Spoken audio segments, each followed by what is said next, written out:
Getting started on the carnivore diet can be confusing. There is a lot of information out there from a lot of people, and quite frankly, there's quite a bit of conflicting information out there, which makes it even more complicated and more confusing. And I want you to succeed on the carnivore diet.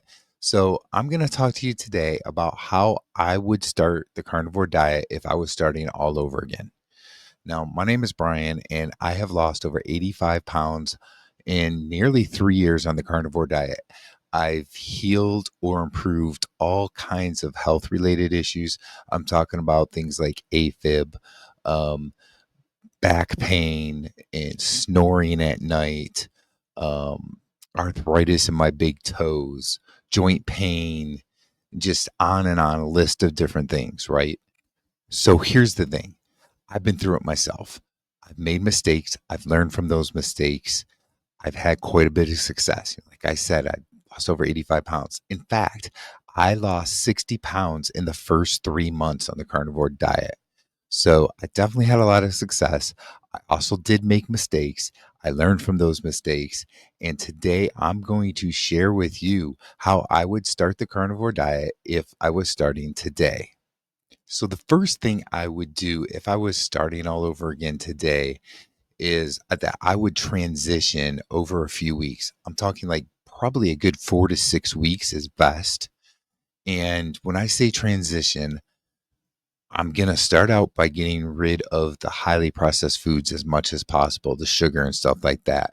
But I'm not going to go completely carnivore right away on day one. Um, the problem with such a huge change like that is that it's a total change to your system, to your body, and your body's going to react. And one of the big things that happens is that you start to lose a lot of your electrolytes, and this can be a pretty big problem. This is kind of, for a lot of people, known as the keto flu. You get, um, you get like very lethargic at times. You just seem more tired. Um, you've actually gotten rid of most of your electrolytes because you're getting rid of excess water in your body. So now you need to worry about electrolytes, things like sodium, magnesium, potassium, calcium, um, just different things there that you've really got to be careful with. And um, it is just a better scenario if you ease into it. You won't have those symptoms as bad. And the other big key symptom that people have when they go cold turkey into carnivore is that they tend to get diarrhea pretty bad. It can last 2 to 3 weeks, maybe even 4 weeks for some people. And if you ease into it, that tends to not be as bad. And for some people, they don't even have that problem with the diarrhea at all. So, that's the first piece, is just transitioning over a good 4 to 6 weeks. And trust me, you are going to still see benefit. I know you're thinking, you know what? I just want to get started because I'm in such bad shape here. I'm so overweight, or I have such bad health conditions that I just need to get started. And even during the transition period, you are going to start improving your health. You are going to start seeing some of that weight loss. So trust me, that is the way to do it. Transition over at least a few weeks. I'd recommend 4 to 6 weeks. That's how I would start if I started all over again. Now, the next thing is you got to go into the pantry.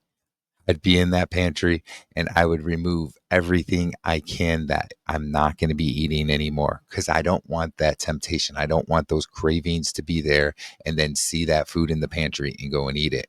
So, any kind of seed oils, vegetable oils, canola oil, get rid of those right away.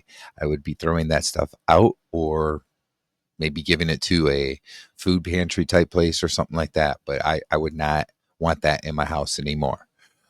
Very highly processed foods, I would be getting rid of those. Cookies, things like that, potato chips. I would be getting rid of all of those things right away, getting them out of the pantry, and then the temptation is not there. So that is a pretty big key, I think. Again, you're transitioning over the few weeks, but as you're transitioning, you don't want to be eating those types of things. You don't want to be eating cookies. You don't want to be eating potato chips. The transition is maybe, you're going to eat some vegetables, that kind of stuff as you're slowly transitioning, you know, some more whole food type of carbs that you'll be eating over that transition period, not the highly processed carbs. All right. So the next big key that I would do if I was starting all over again on carnivore diet is that I would start with the same amount of meals that I had been eating. So, assuming I'm coming from the standard American diet, when I did that before I went to carnivore, I was eating 3 or 4 meals every day. And I would start with probably eating 3 meals on the carnivore diet. And I may find out really quickly within a week or so that I want to go down to 2 meals. And that's fine. Then you go ahead and do that. But you want to start with what you're comfortable with. Don't try and restrict too much in terms of your number of meals at the beginning, because you want to make it comfortable for yourself. And also, you want to make sure that you're eating enough food. So that's how you'll get started. That's how I would get started again. And um, what you would end up finding, the same thing that I found over my time period when I started, is that I would slowly get down to a less meals in a day. And now I'm almost always 1 meal a day. Occasionally I'll have 2 meals a day, but that's where I'm at now. And remember where I said I started? I started at 3 to 4 meals every day. Okay, this is a really big one here. I know now how I want to do the meals, but what am I eating? Key is that I would prioritize protein. And I'm going to start with about 1.5 to 2 grams of protein per kilogram of ideal body weight. And that's the key here. We're talking about ideal body weight, not current body weight. So I may weigh 300 pounds right now, but my ideal body weight, let's say, is 230 pounds. So I'm going to figure that out by going with 1.5 to 2 grams of protein per whatever the 230 pounds comes out to in kilograms. Um, and there's a calculation there that you have to figure out, but that's how you want to get started with how much protein to eat. Now, what is the scale between 1.5 to 2 grams of protein? It really has to do with how active you are. The more active you are, if you're very active, you're going to be more on the side of the 2 grams of protein. If you're less active, you don't really get much activity level throughout the day, then you're going to be more on the 1.5 grams of protein per kilogram of body weight. And that's how you figure out the protein. And then from there, you want to make sure that you're eating fatty meat.